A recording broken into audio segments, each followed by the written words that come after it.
Day 2 of Buffalo Bills training camp is in the books, and we've got a bunch to break down today on Locked On Bills.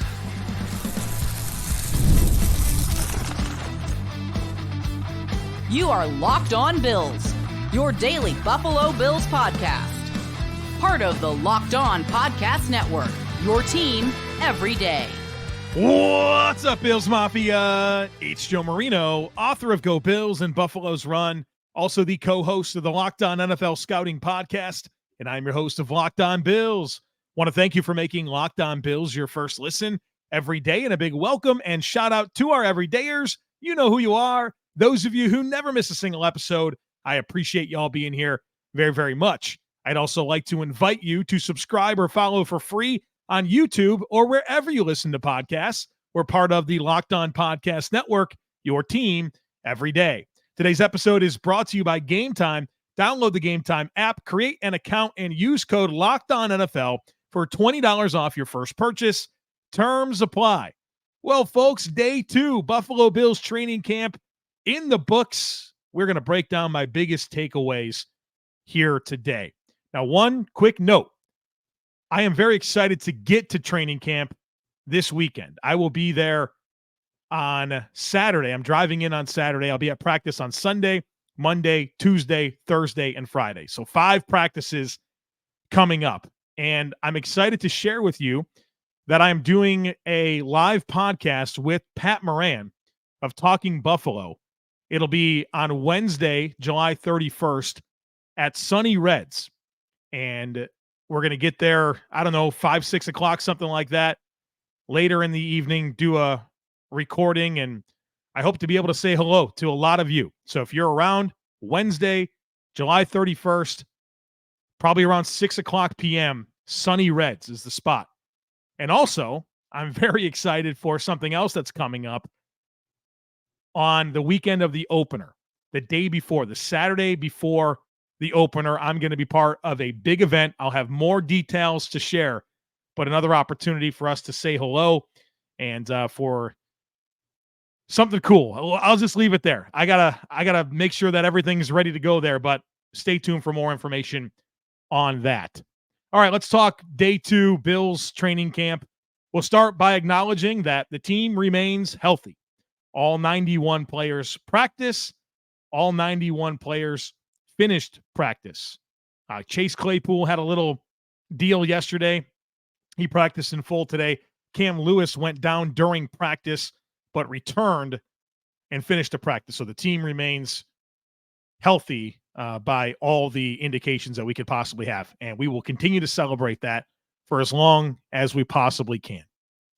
The next thing that I want to get into is the next phase of the safety competition. Of course, Damar Hamlin had the opportunity to start next to Taylor Rapp on day 1. And that was such an interesting conversation yesterday. And as I've had more time to think about it, I thought to myself, Damar Hamlin was the right player to start yesterday opposite of Taylor Rapp. Maybe he won't be the week 1 starter. There's a lot that needs to sort itself out. But if you listen to McDermott, Mike Edwards didn't practice at all during the spring because he had a shoulder injury. Cole Bishop, clearly not ready. Meanwhile, Damar Hamlin, by all in every account, everybody that was in attendance at these OTAs and minicamp said he was really good. So Damar Hamlin earned that opportunity to get that first crack at starting next to Taylor Rapp. Now, fast forward to day 2, and who's the starter opposite of Taylor Rapp? It's Mike Edwards. So it's Mike Edwards' turn. And clearly we have a full-blown position battle on our hands. And even Josh Reed tweeted out on X that Cole Bishop got a few reps with the starters on Thursday. And so I'm fascinated to learn what happens tomorrow. The Bills practice at 9:45 a.m. on Friday. Is it back to Hamlin? Is it Edwards for a consecutive day? Does Cole Bishop get that opportunity? I think we'll get a better understanding as to who's really involved here. But the bottom line is we have a full-blown competition, and it's going to be fascinating to see it sorted out. And if there's any position, like I've said repeatedly, if there's any position that I just kind of trust Sean McDermott with, it's safety. His resume is off the charts. He's got some options. I think they'll get it right, but seeing that journey play out is going to be something really fun. So we will definitely be monitoring that throughout the course of training camp and preseason. One other note here on defense that I want to talk about. In segment 2, we're going to have a big conversation on the offense and Joe Brady's vision. And he said some very interesting things during his press conference. And we also got some clues based on what happened in practice as to what this offense is going to be. We're going to talk about that here on the other side of it. But I do want to have a little conversation about Von Miller. Von Miller met with the media after practice on Thursday, and he was pretty candid. And I know that we've been on a bit of a journey with Von Miller and what he says, and, you know, it can certainly be interesting. But Von Miller came out and said, look, I haven't felt like this in 2 years. He says he feels completely normal. He's not thinking about the knee or rehabbing. It's just football, which is a great place for him to be. But he even went on to say that he probably shouldn't have played last year, but went on to say, look, I was 34 years old. I didn't want to flush a season. And you can also tell that Von Miller is keenly aware of his status when it comes to the all-time sacks in the history of the NFL. Knew exactly how many he needed to get inside the top 10 all time, and talked about how every sack from this point forward, he's going to be surpassing, you know, some legendary defensive playmaker in the history of the game. His legacy is important to him. Now, calibrating expectations for Von Miller this year is difficult. As we've said, you're optimistic because he's 2 years removed from the ACL. You're pessimistic because he's 35 and played so poorly last season. But if he can be close, I keep saying, if he can be close to what he was that first season before the injury, that would be monumental for this defense. And between what he said there, between what the reports were from how he's looked to this point, you can kind of allow yourself to be optimistic. But we're certainly going to find out.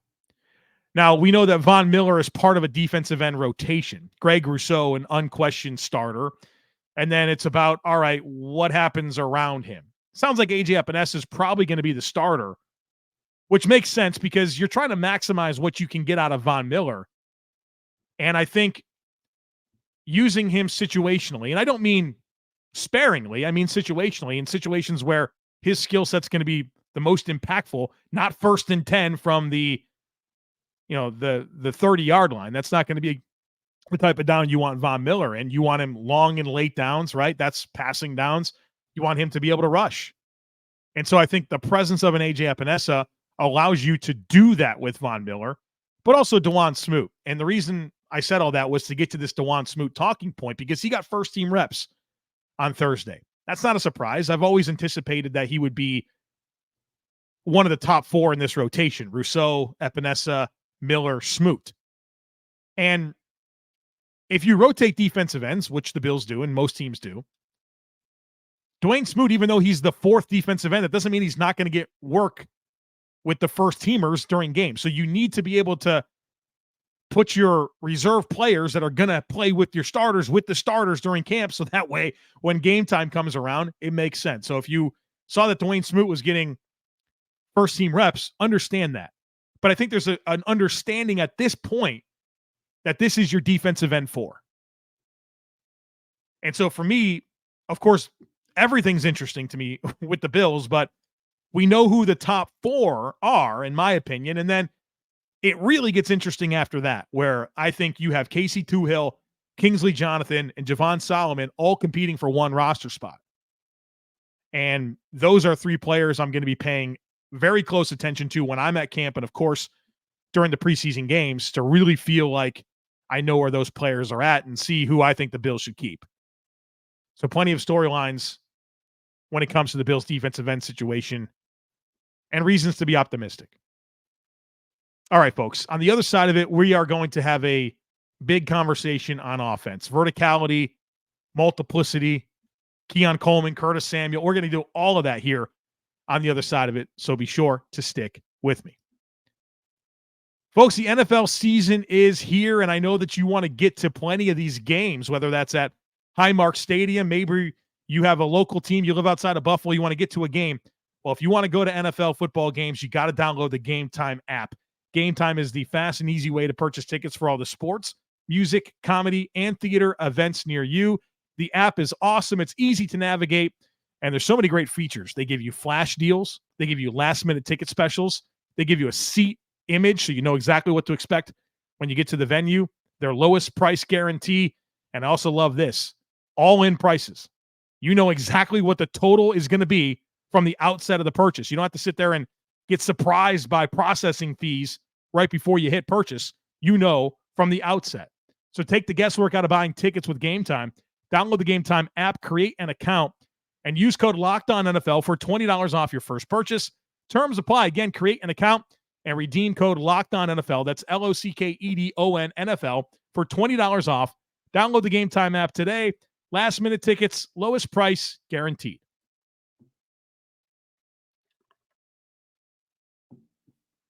Let's talk offense.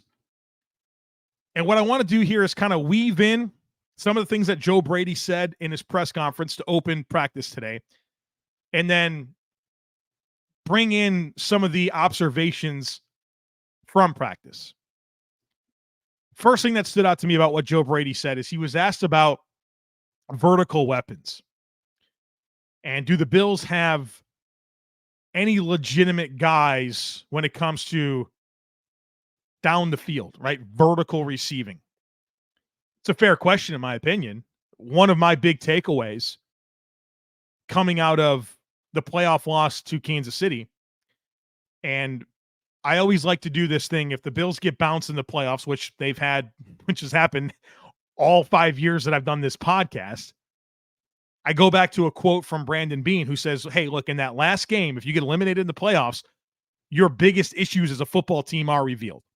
And one of my talking points coming out of that Kansas City loss was, I don't think the Bills have enough down the field receiving talent. And so they made a ton of changes to their wide receiver core. And a question that a lot of people have is there enough vertical players? I really enjoyed how Joe Brady answered this question, and it prompted me to do some research. Joe Brady said, you have to respect everybody. Speed isn't the only factor when it comes to receiving down the field. Size, tracking, and route running all come into play. I agree with him, right? And I definitely have said that before. It's not just about your 40 time.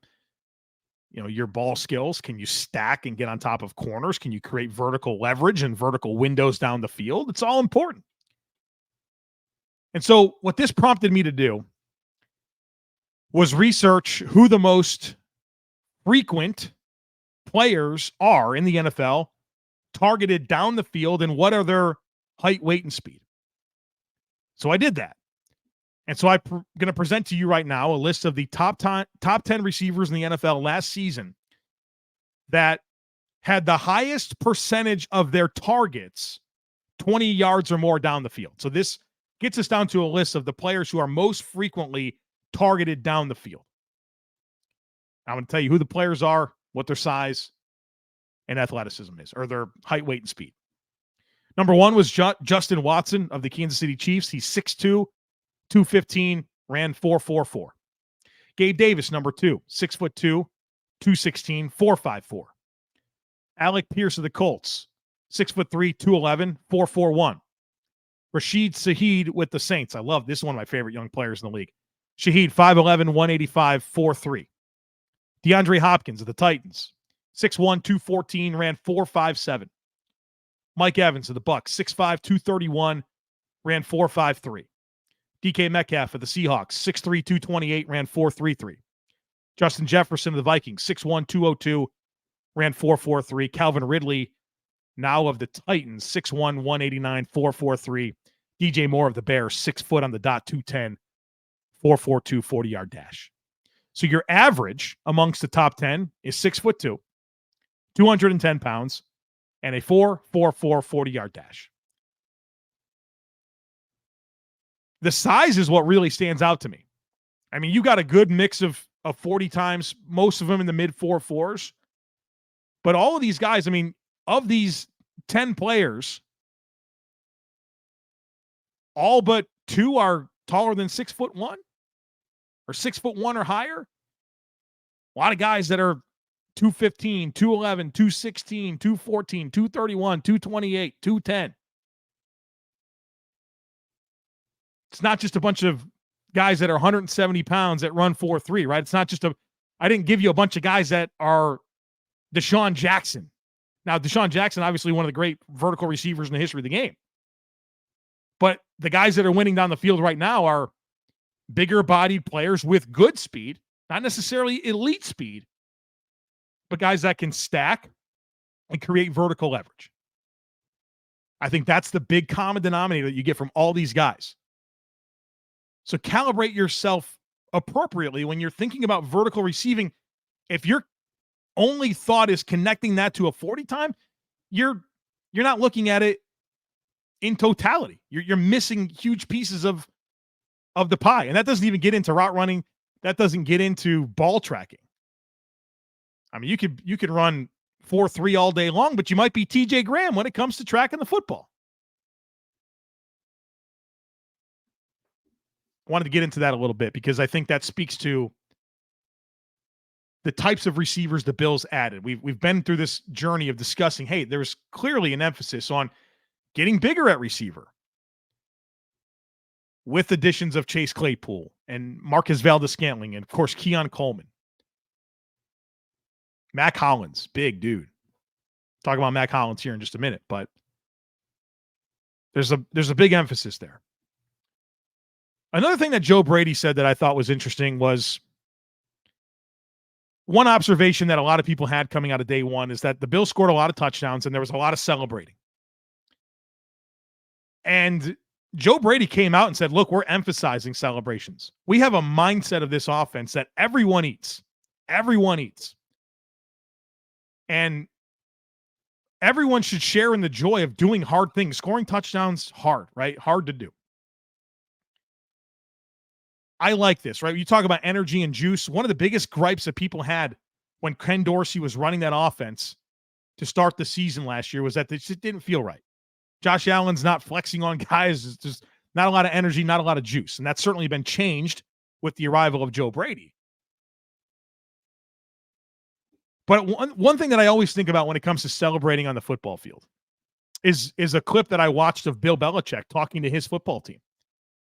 And he showed very specific examples of times that his team did something good and there was celebrating, and there was times where the team did something good and like nobody cared. Like they did something really good on the field and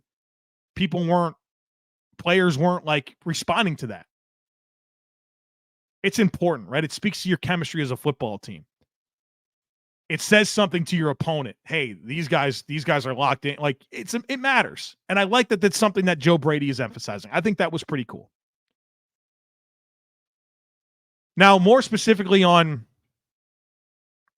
what this offense is looking like on the field, I want to tell you a question that he was asked and then kind of get into it.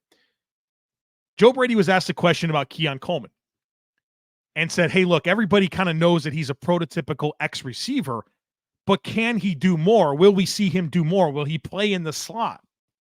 And Joe Brady answered this in a very interesting way that I want to flesh out. He said, we don't have positions. We don't teach X receiver. We teach everything conceptually. And that guys can be at any spot at any moment. They're not asked to memorize a play and what route they're supposed to run. They have to understand the full concept of the play. It's the right way to do it. And it leans into the makeup of these weapons on offense. where there's a lot of versatility. Keon Coleman can play the X. He can play as a power slot.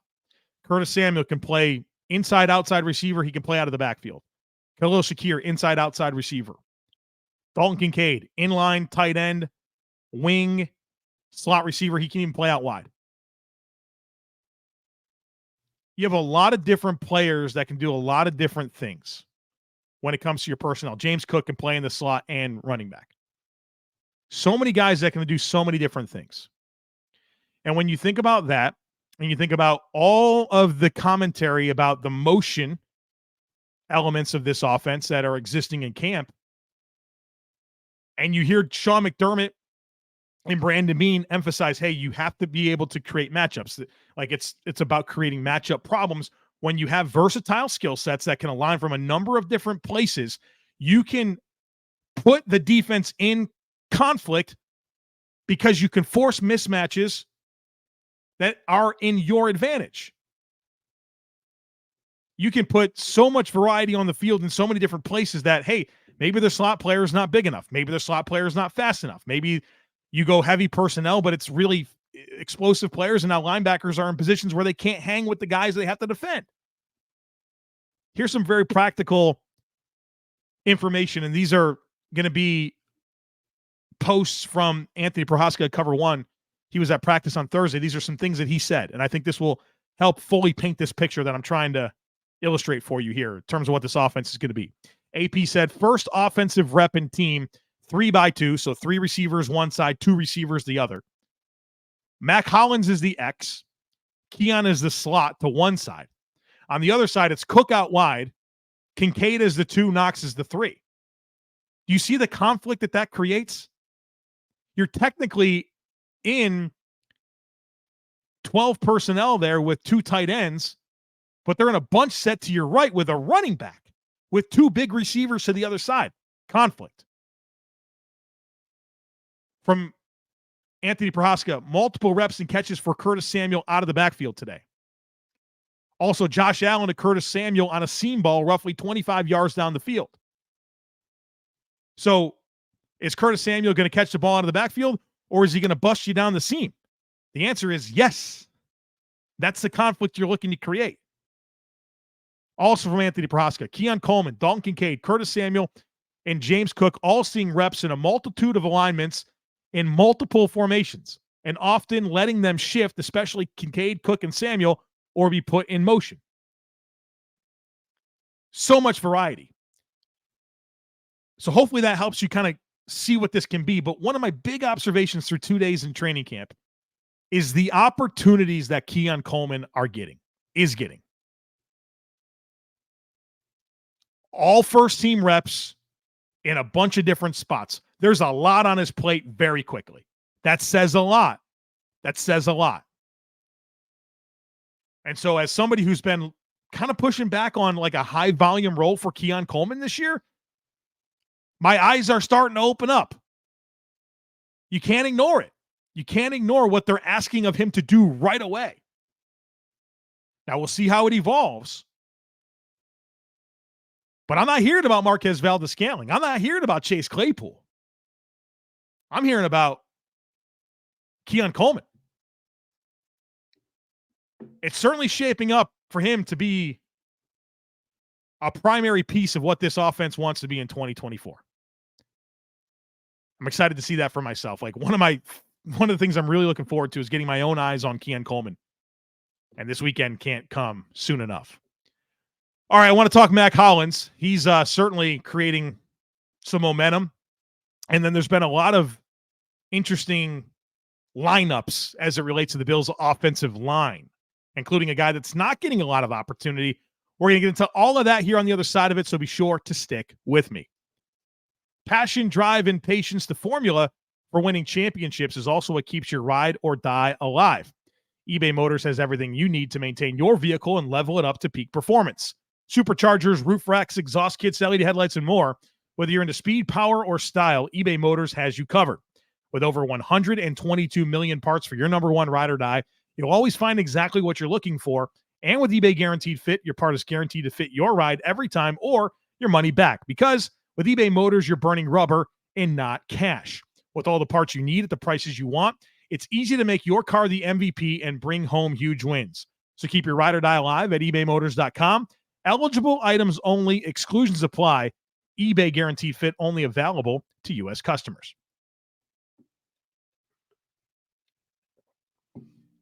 Folks, I told you all offseason long to not sleep on Mack Hollins. And if you were sleeping on Mack Hollins, I think at this point you're probably awake.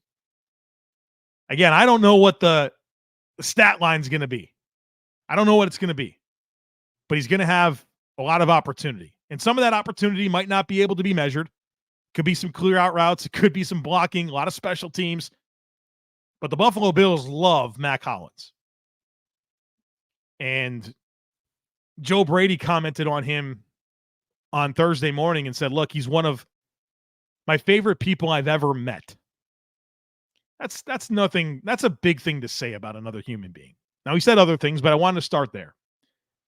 Mack Hollins is big, right? He's huge. 6'4", 6'5", 230 pounds.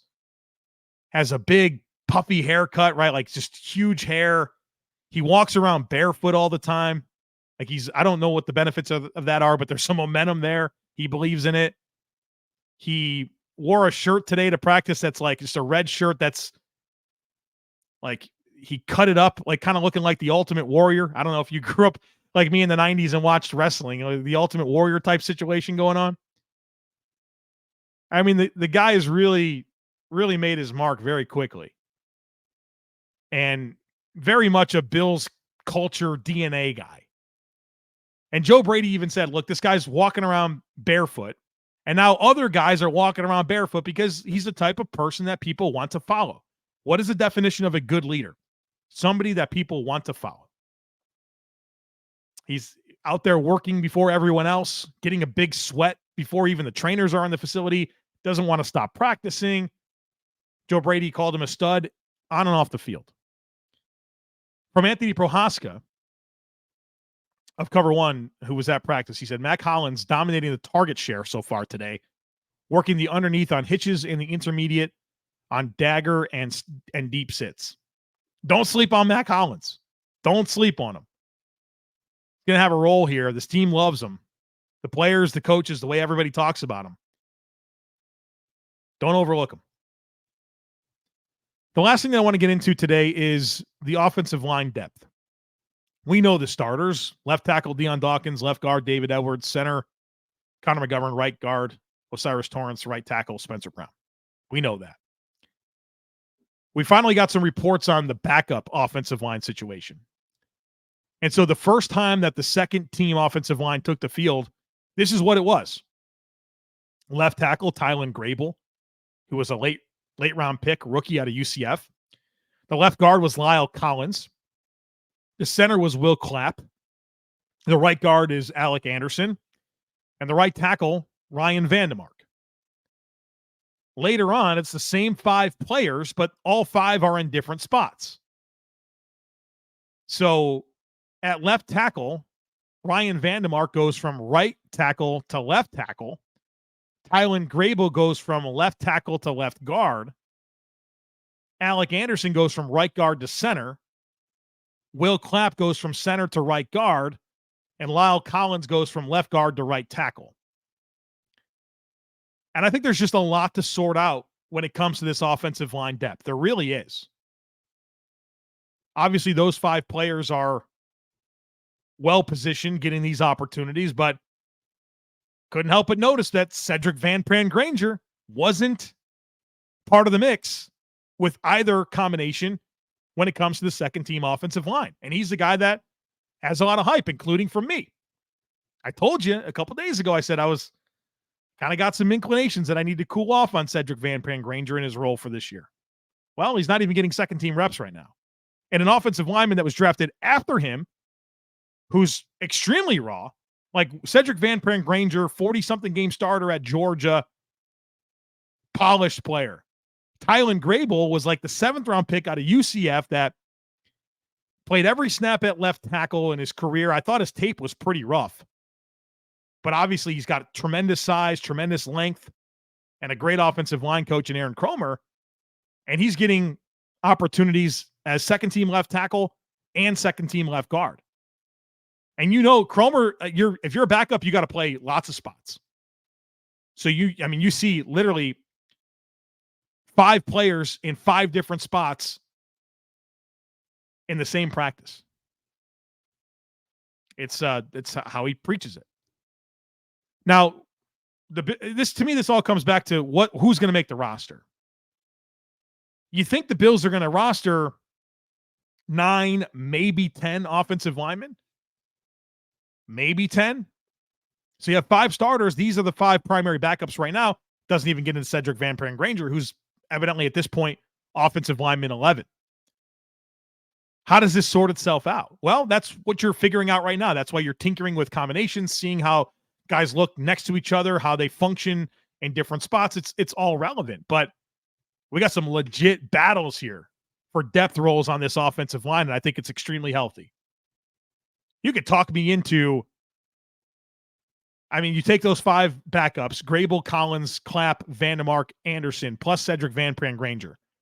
That's 6 players, I think, for 4, maybe 5 spots. You could probably talk me into any one of them as the odd man out. That's what camp's for. What do you put on tape? What do you put on tape in practice? What do you retain? How do you look in preseason? That's what got Alec Anderson and Ryan Vandermark made this team last year because of what they did in camp and preseason. What do we learn this year? Can't wait to find out.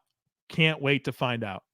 All right, it's been a fun couple of days here reflecting on these Bills practices. They're back on the field tomorrow, Friday, 9:45 a.m. Eastern time. We'll get you a podcast early tomorrow afternoon. And then I'm hitting the road on Saturday for the Sunday practice, Monday, Tuesday, Thursday, Friday. I can't wait. I can't wait to be there.